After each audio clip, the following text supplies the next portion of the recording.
Okay guys, here we go with homework sheet 7. So the first question is to differentiate the function that's there.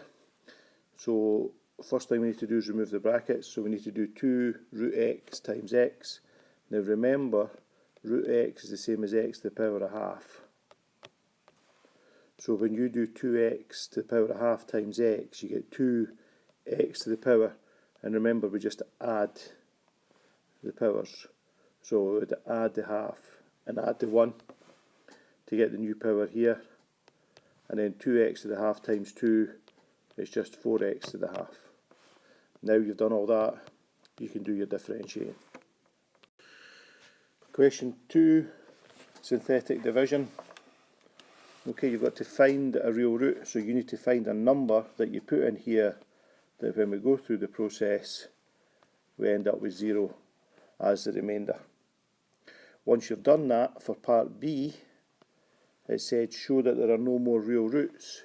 You take this part here, which is your quadratic, so it'll be something x squared, something x, and then something. Identify your a, b and c, and then hopefully once you plug them into b squared minus 4ac, you should get a negative number, which means there are no more real roots. Question 3. Now here's the equation of the circle. So we know that the centre is going to be 5, 2. Okay, this point here, question tells us is 9, 3.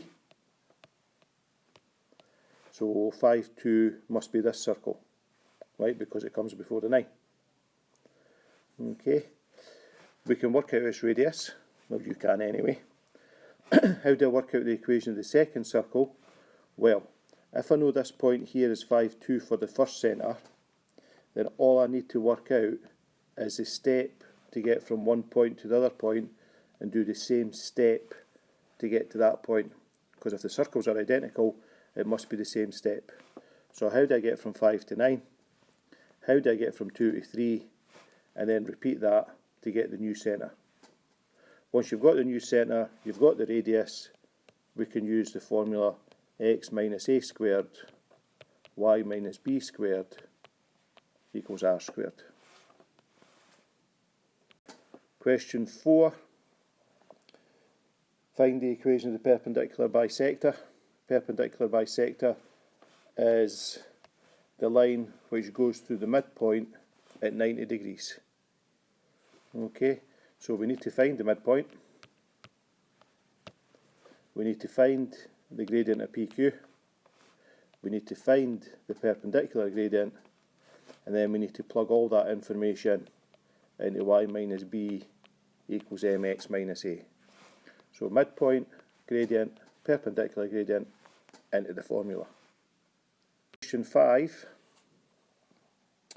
Complete the square on this basically. So before we do that, we need to remove the brackets. So we do a wee bit of FOIL to get your first answer. Once you've got your first answer, then you just complete the square. Question 6.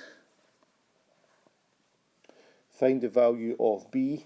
Now because we know the point negative 2b lies on the line, then that means that we can substitute b in here for y, and we can substitute negative 2 in here for the x's. So I'm going to end up with b equals, and then 3 times negative 2 cubed, take away, and so on and so on and so on and so on. Work all that out and you'll know what b is actually worth. Second part of the question, completely different question. Prove that it's increasing at this point. So increasing functions means we need to differentiate.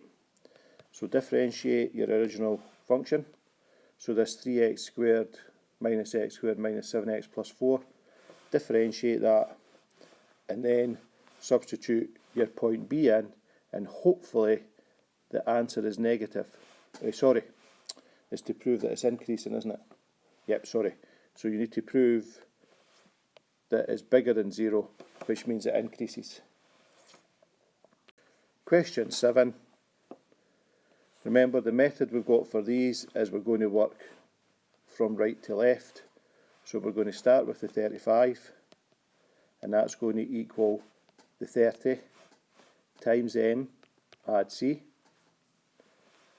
and then we're going to move to the middle, to the first two terms, and we're going to then start with 30 equals 20 m, add c. Do simultaneous equations, work out what m is, work out what c is, and then parts B, just substitute the 35 into the formula, and then part C, you know how to work out the limit. Okay, hopefully that homework was pretty good for you.